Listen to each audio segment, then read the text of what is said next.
sa unang ronda. Alam niyo po, yung confidential fund, kahit sinasabing confidential, may malinaw na parameters kung paano ito ginagastos. Hindi po ito kitty fund ng mga politiko. Mga kakampi, alas 6 na. Narito na ang mga rumorondang balita. Plunder versus VP Sara.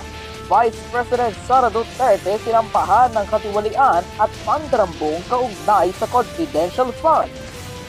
Finding Bato, Senator Ronald Bato de la Rosa palipat-lipat daw ng tinutuluyang bahay at paiba-iba ng sasakyan. At Tulfo feud, Mon Tulfo nilaglag ang kapatid nilang si Ben.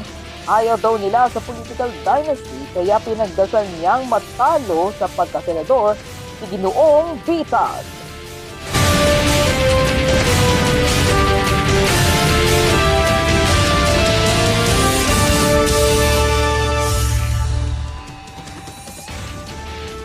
Sinampahan ng reklamong pandarambong si Vice President Sara Duterte kaugnay sa paggastos ng 612 billion pesos na confidential funds ng OVP at DepEd.